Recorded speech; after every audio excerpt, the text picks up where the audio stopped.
ndongeye ndagushuhuje kandi nguhaye ikaze kuri wowe wahisemo kubana natwe nk'ibisanzwe ikiganiro cyo nisobanukirwa naho njye ukibategurira nkanakibagezaho ndi Kedrike. Kuri iyi nshuro tugiye kuganira kuri ekipe ya Rayon Sport. Ni ekipe irimo amakuru menshi agiye atandukanye, irimo irifuza abakinnyi benshi mu mpande zigiye zitandukanye hirya no hino ku isi. Ndaje nkubwira abakinnyi iri kwifuza, yamaje kuba yameshoninga ibihugu bigera kuri 5 izakuramo abakinnyi zifashisha. Nta yindi ni Rayon Sport. Mu bihugu 5 yamaje kuba yameshoninga, icyo ukwiye kumenya ni uko hari ibihugu 4 byo muri Afurika, ndetse ikaba yaranambutse imbibi za Afurika ikajya i Burezil, ikajya kuzana yo murumuna wa Neyimal Junior de Santos. Yaje kuba yazasimbukira hano muri Uganda ihashaka abakinnyi bagera kuri 2 abo turaza kubabwira amazina yabo, ndetse ijya muri Tanzania irifuza umukinnyi, ijya muri Congo naho iri kwifuza umukinnyi, ndetse no muri Congo Brazzaville aho naho iri kwifuza umukinnyi. Nakakubwiye ngo ntunyeganyeze urushinge iza kuba radio gusa kubera ko ari chaîne ya YouTube, ntiwibagirwe gukanda subscribe. Reka twinjire mu kiganiro cyacu turebere hamwe uko Rayon Sport imeze kuri uyu munsi, ndetse n'abakinnyi iri kwifuza.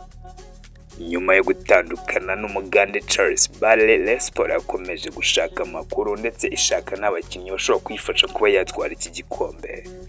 Rayon Sport nk'uko mwabyumvishe mu bihugu 5 yameshoninze, aho nihiraza kuba yakura abakinnyi 2 ikeneye, ndetse kuri iyi nshuro bamwe muri bo batangiye kuba bakoresha training cyangwa se isuzumwa ngo barebe niba habonekamo abakinnyi bashobora kuba bakinira iyi ekipe.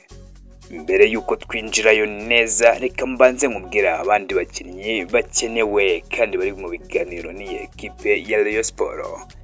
Turahera mu gihugu cya Uganda, dore ko bamajije kuba batangayo kandidatire 2 z'abakinnyi bakeneyeyo. Harimo bita Viana Sekajugo ndetse na Fahad Bayo. Aba bakinnyi uko ari 2 bakenewe muri ekipe ya Rayon Sport.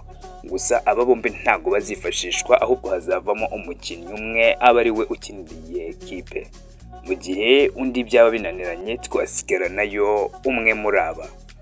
Dore ko hari n'umwe urarara ugeze hano i Kigali bamwita Fahad Bayo. Reka nze mubwire amakuru yimbitse kuri Fahad Bayo.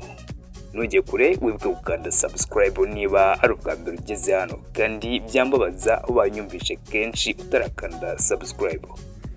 Mbere yuko twinjira muri aya makuru yimbitse, reka mbanze nkunyuriremo kuri Fahad Bayo. Fahad Bayo uyu mukinnyi akinira ekipe y'igihugu ya Uganda ndetse yitwara neza. Uyu mukinnyi yaje kwifuzwa n'ikipe ya Young African ndetse bajya mu biganiro, aho uyu mukinnyi byari byarangiye agiye kuyikinira, gusa biba ngombwa ko atajya abanza mu kibuga, ndetse nk'uko twakita umureberera abona atatuma umukinnyi waba flop down, ndetse nuko contract yaje kurangira. Uyu mukinnyi yakinnye mu ekipe agiye atandukanye, yakinnye muri twakita Ashtod murayisi cyane, ndetse yakomeje gukina no mu yandi ekipe agiye atandukanye. Nakubwira ko yakinnye no muri Israel. Uyu mukinnyi shampiyona ya 2023-2025, icyo nakubwira nuko amajije gukina mu match zigera kuri 4, afitemo igitego kimwe, ndetse nta assist afitemo, nta n'umuhondo afitemo. Uyu mukinnyi yagiye akina henshi agiye atandukanye nk'uko nabikubwiye. Uyu ni wo mukinnyi ekipe ya Rayon Sport iri kwifuza, ndetse nk'abafana mwese muri rusange kuri uyu munsi mukaba muri buze kumubona kuri stade arimo arakora umwitozo, ndetse bagira ngo barebe niba koko ashoboye kuba yakina.